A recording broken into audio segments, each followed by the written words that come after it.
Ini ya sih, udah pasti. A'agim ya. Ya, Masya Allah. Kiai Haji Abdullah Junastian. Tapi saya coba menginterpretasi apa yang saya tahu lah.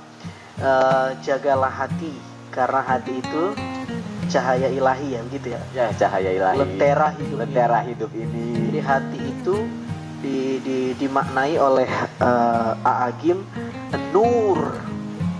Ustaz Nur Maulana, cahaya. Cahaya, nur, cahaya. Ibros, lentera. Hati itu adalah cahaya ilahi. Kenapa dia disebut cahaya ilahi, Mas Sony? Karena hati itu reseptor hidayah. Jadi alat untuk mengangkut, Allah transfer hidayah, yang menjadi reseptornya itu hati. Bukan mata, bukan fisik, bukan akal, tapi hati. Bukan mata, kenapa? Ada banyak orang yang mohon maaf tidak bisa melihat, tapi dia dapat hidayah. Ada sahabat Nabi SAW, Abdullah bin Umi Maktum, dia nggak bisa lihat, tapi kalau adzan dia ke masjid. Berarti dia punya lentera ilahi itu, cahaya itu. Tapi juga bukan telinga, ada orang yang nggak bisa mendengar, tapi dia ada hidayahnya. Bukan juga kaki, ada orang yang nggak bisa berjalan, tapi dia dapat hidayah. Ada orang yang sempurna fisiknya, kok dia nggak dapat hidayah? Berarti hatinya mati. Karena itu hati itu cahaya ilahi. Dia reseptor hidayah. Kalau saya boleh kasih istilahnya, reseptor hidayah. Dia yang mengangkut hidayah Allah Subhanahu wa taala yang Allah kirimkan, dan hatinya siap membuka dan menerima pancaran hidayah itu. Karena itu lagu itu bilang, jangan kau kotori. Karena hati itu adalah panglima, hati itu adalah raja, hati itu adalah komandannya. Nah, yang bisa mengotori hati kita ini banyak. Salah satunya, saya pengen ulang, ini casing kita, lalu kemudian ada roh kita, ada an-nafas, ada program yang Allah install dalam diri kita. Salah satu isi program itu banyak. Ada akal juga ada dua, ada akal yang di sini, ada akal yang di batinnya. Ada asyahawah, ada al-hawa, ada macam-macam.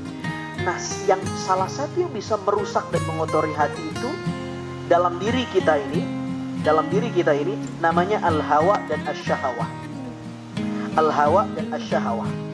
Al-hawa itu selalu nyuruh kita untuk ke sesuatu yang buruk. Beda dengan an-nafas. Di Indonesia kadang-kadang kita sering bilang hawa nafsu, padahal hawa sama nafsu itu beda. Kalau hawa mesti jelek, nafsu bisa jelek bisa baik, karena dia bersifat netral. Kalau baik namanya mutmainnah, kalau buruk namanya lawamah, mulhamah, ammarah bisu dan lain sebagainya.